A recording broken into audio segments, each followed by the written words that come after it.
Hello, my name is Kevin Bushweller. I'm an assistant managing editor for Education Week.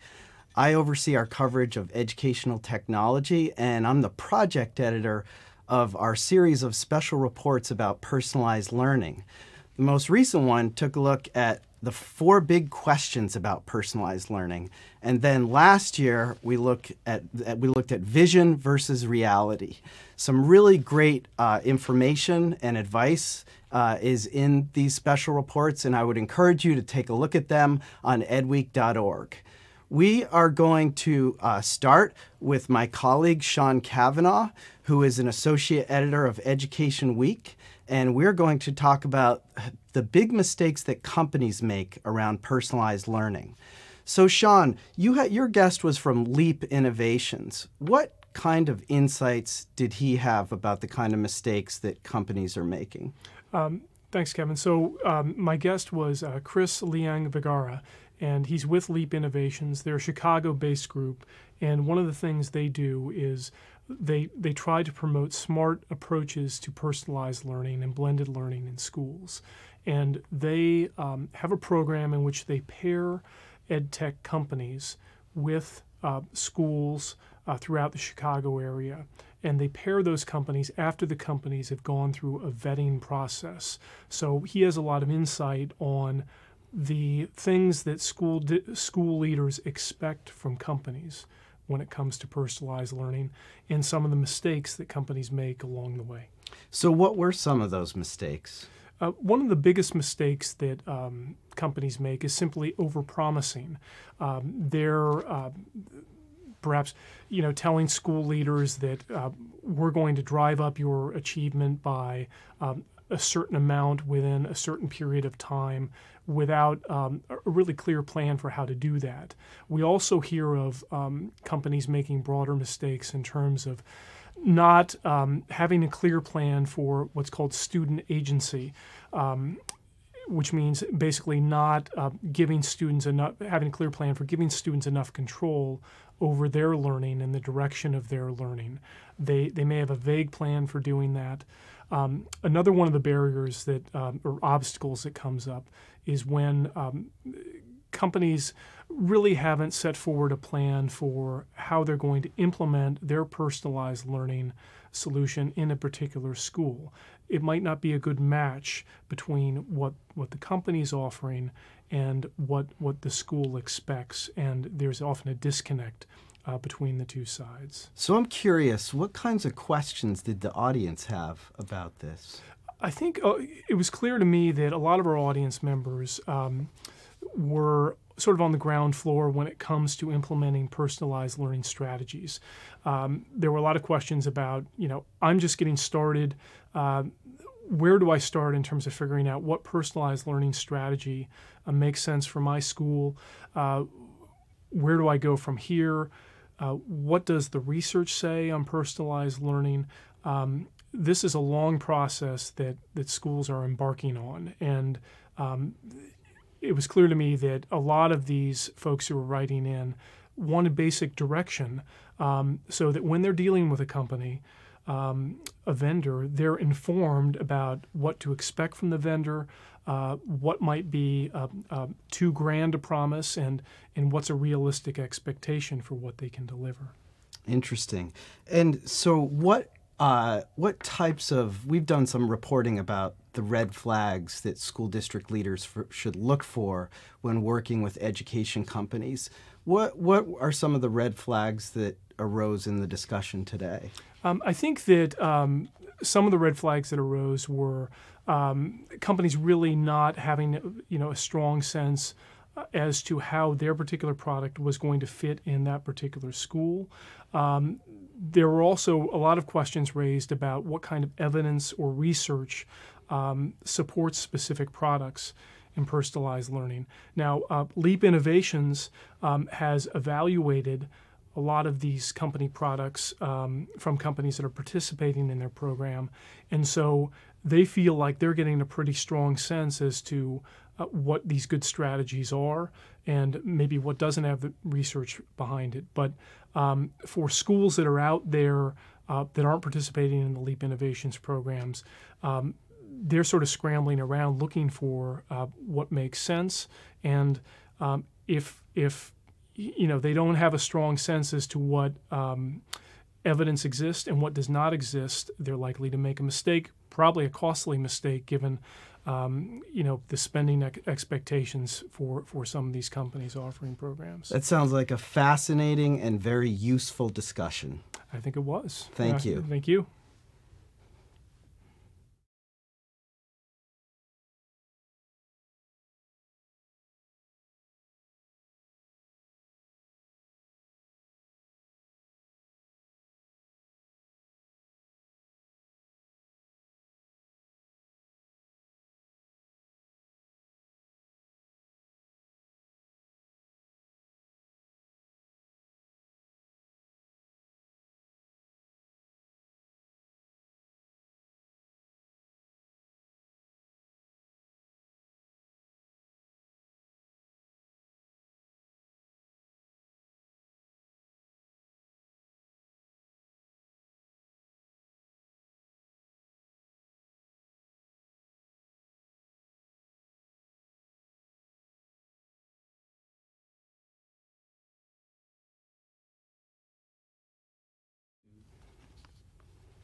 I'm Sean Cavanaugh. I'm an associate editor at Education Week, and I'm here with Kevin Bushweller, the executive editor.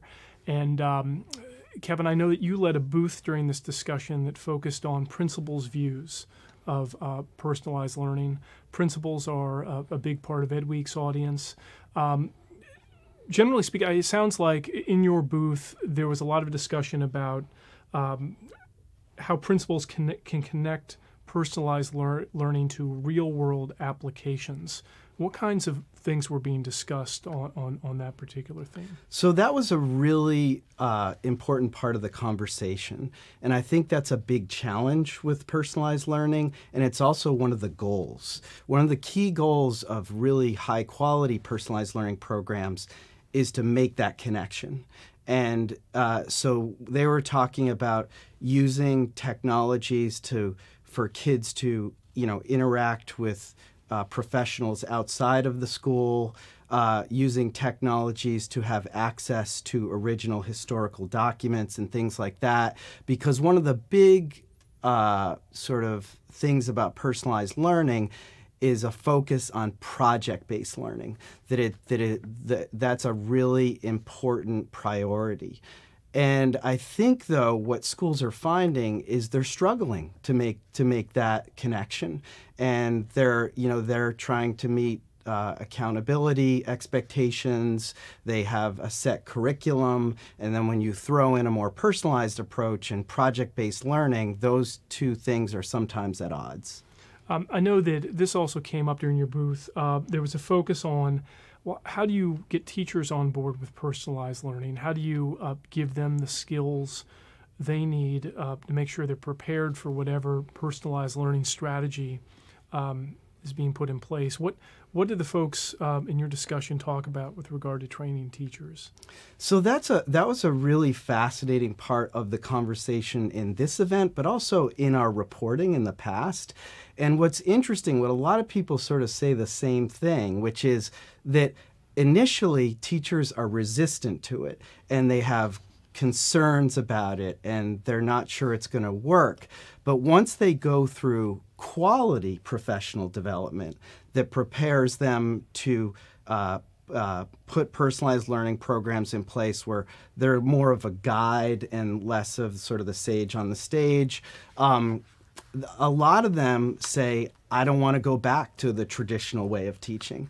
But there are also some significant concerns among teachers when they're going through this training about, how much technology should they use, how should students share it, and those are things that require not just one-stop professional development, but ongoing professional development. And one of the things that they talked about quite a bit in today's discussion was coaching. So getting mentors or coaches who can help teachers move along that continuum. I know that we sometimes hear of a worry among people throughout the K-12 community about an overemphasis on technology. To what extent are principals concerned about an overemphasis on technology through personalized learning? So we did an original exclusive survey for Technology Counts last spring of principals' views about a number of issues related to technology use in classrooms, but one of them was personalized learning. And one of the things it found was that there were about 85% of principals were worried that there might be too much use of digital technologies could mean kids are spending too much time on computer screens. Right. And a similar percentage, 77%, and this is a very interesting statistic, were worried that too much use of technology would lead, in personalized learning programs, would lead to students spending too much time working alone and not collaborating with others and building those social skills that are important as well as tech skills. Any other particular observations from your booth, things that stood out to you about things that, issues that principals were raising or points of discussion that came up that really stood out or surprising to you? Well, I think some of the interesting questions that popped up was, how do I get this started? And are there programs out there that I can use? And there was discussion of some of those programs, because there are so many different ways to implement personalized learning. And as our reporting has shown in the special reports we've done, there's still a lot of confusion about what personalized learning exactly is. Yeah, that's great. Well, thank you, Kevin. That sounds like an interesting discussion, and look for more coverage from Ed Week on principals and their views of personalized learning.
Welcome back. We're here with Sarah Schwartz, staff writer for Education Week, who covers teacher issues in the K-12 world. And we're here to talk about training teachers for personalized learning. So, Sarah, when you're moving in this direction of trying to put personalized learning in place and create, large-scale change like that, how important is teacher voice and teacher buy-in in that process, and how do you make that work? Yeah, so a lot of the people in my chat booth were talking a lot about teacher voice and saying it was really important for their teachers to get on board and sort of how do we do that. And so the guest in my booth, Stacy Stewart, who's the principal at a school in Chicago where they did this kind of personalized learning implementation, talked about two things that she did that really sort of highlighted that teacher voice and centered teachers in the process. So first, they had a pilot implementation. And the teachers that she tapped to lead this pilot implementation were teachers who were already really excited about personalized learning and were sort of willing to promote it to the rest of the teachers at the school.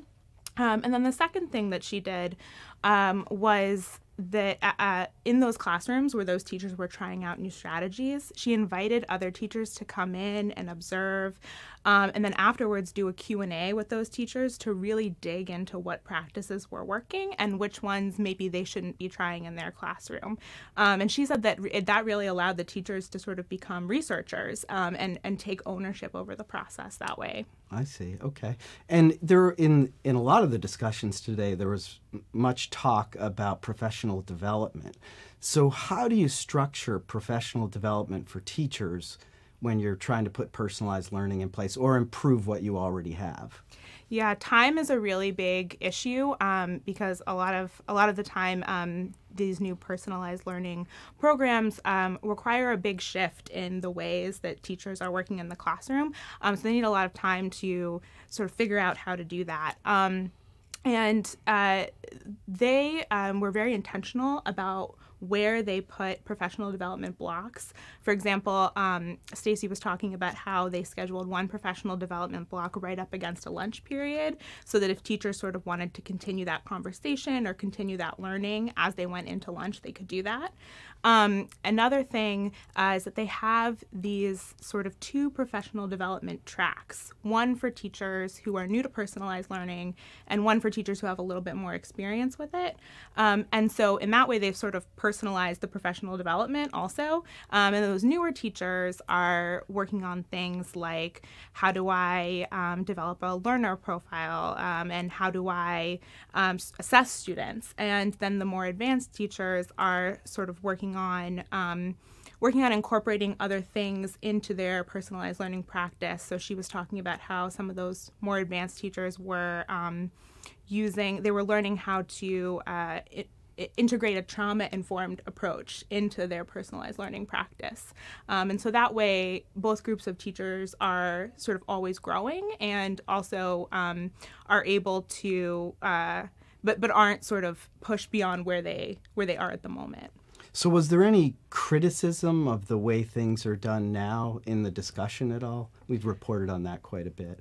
Yeah, a lot of teachers were saying, well, this sounds really great, but I'm not sure how this kind of timing would work at my school, or saying, I'm not sure.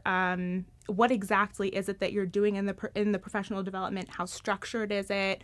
What are the exact sort of steps that you're using? And I think some of them felt like maybe there wasn't sort of enough guidance or clarity around that in the ways that they had heard about implementing personalized learning in the classroom. Sounds like a very important discussion. Thank you so much, Sarah. Thank you.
Welcome back. I have Sarah Sparks with us now. She's an assistant editor for Education Week who contributed a fantastic story to our recent personalized learning special report.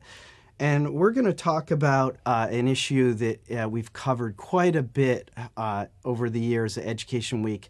And it's titled, It's Not All About the Technology. And Sarah, great to have you here. So Henry County had a technology-driven personalized learning program in place, and then they backed off a bit. Why did they back off, and sort of where are they heading now? Well, They backed off for the same reason other districts who are experimenting with personalized learning are taking a second look at some of the things that are working. They found that the online platform was giving way too many lessons to kids. They weren't getting enough feedback. The teachers really weren't able to handle all of the feedback that they had to manage. And they realized they were losing some of the personal in the personalized learning.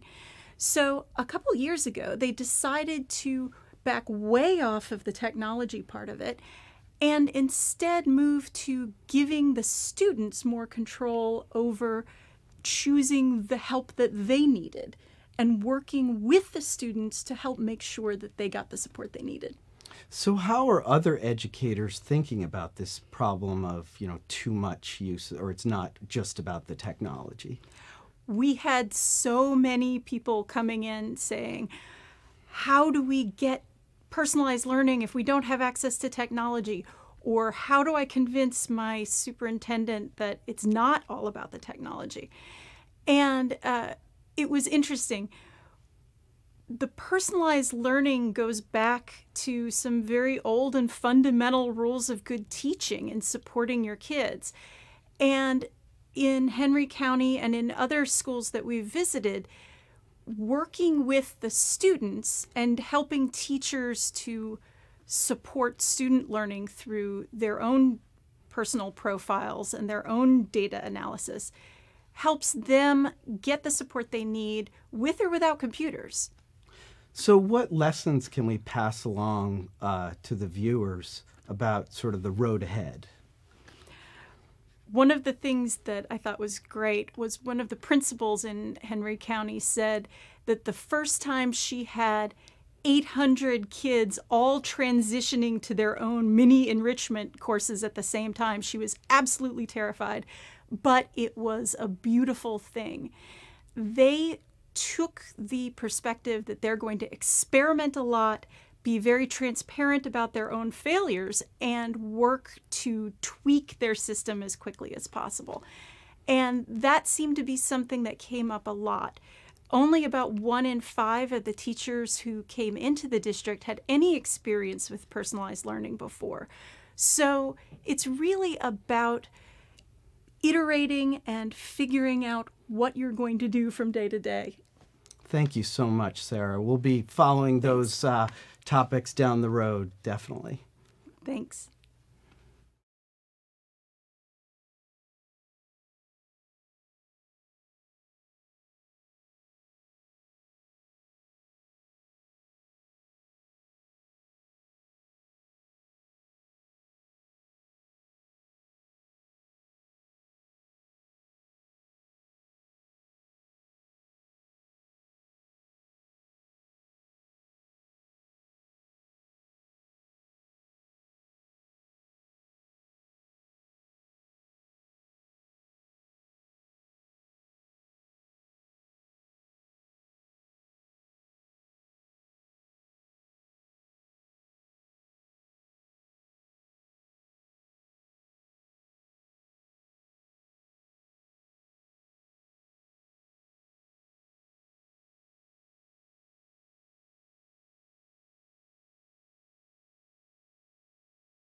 Welcome back. I have Ben Harold, a staff writer for Education Week, with us today. Ben covers educational technology issues for us and has been the lead writer on our series of personalized learning special reports and has really been able to track the development of this trend over several years now, and we'll have some great insights into what the research arguments are for and against personalized learning. So Ben, research, sometimes that's a boring topic for people, but how did it resonate in this discussion? One of the things that's been surprising to me covering personalized learning over the years, and then particularly in today's discussion, was how much emotion it actually provokes. People are very interested and they're very worked up. So personalized learning provokes a lot of strong feelings on multiple sides. There are many people who are skeptical of it, feel like it just means technology and screen time, and are worried about what that will mean. And they want to know if there really is any research behind this movement that so many schools are adopting. And the reality is that right now a lot of the research is pretty weak and pretty limited. And so even proponents have a tremendous amount of curiosity about, well, what do we really know? What can we build on? What should come next? So there was a tremendous amount of enthusiasm and some anger and a lot of interest as well. What were some examples of some of that anger? What are they angry about? Well, I think that one sense is that personalized learning is being pushed from outside of schools. Some believe that foundations and companies are really leading this push more than educators. I don't know that that is accurate in all cases. I mean, I think certainly we see a lot of schools and educators pushing for this as well. But there's a sense that this is being imposed on schools and is meaning more technology and screen time. And some are very resistant to that idea. So over the years, we've reported extensively on the amount of confusion around personalized learning. What does it mean? And we did this report, the 4 big questions. I think people are still confused, are they? They are, and I think we heard from our guests from the RAND Corporation that that's one of the fundamental problems that researchers are facing right now, too. How do you measure the effectiveness of something that you can't really define? And so they've looked at hundreds of schools, and there are some common themes and elements across the schools, but there's not really one thing that is personalized learning right now, and that's creating all kinds of challenges for the research community. And did you see some of that confusion in today's discussion? Very much so. I think there's a sense of, okay, well, are we talking about a software program? Are we talking about project-based learning? Are we talking about learner profiles?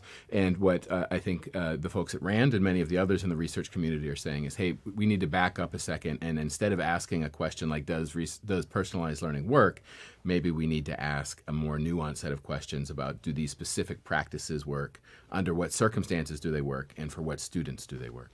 So how do you think this is going to play out in schools over the next few years? Well, I think part of that interest and emotion and enthusiasm that we saw today is because people want to do things that have a solid evidence base in their school. And so there's a lot of interest in kind of trying to understand what are some of the different ways they can evaluate their own efforts. And that can involve, really just kind of making sure you have a clear sense of what you're trying to achieve and why, I think is the first question. And then having a clear sense of what the strategies you're doing are. And what if a school or a district has that in place, they can begin tracking progress themselves without necessarily needing RAND or another big research organization to come in. And I think the second piece of it is really starting to, one of the big weak spots in the research right now is that we just don't have a really great sense about what personalized learning looks like and means for different student populations. What does personalized learning mean for English language learners or students with disabilities, for example? And we also we don't have a robust body of evidence around what it means for equity. Is it being kind of fairly and equally applied to all students, or are there disparities in what it looks like? So I expect we'll see a lot of research and interest around those topics in the coming years. Sounded like a fascinating discussion. I know you had a lot of engagement. Thank you so much, Ben. Appreciate it.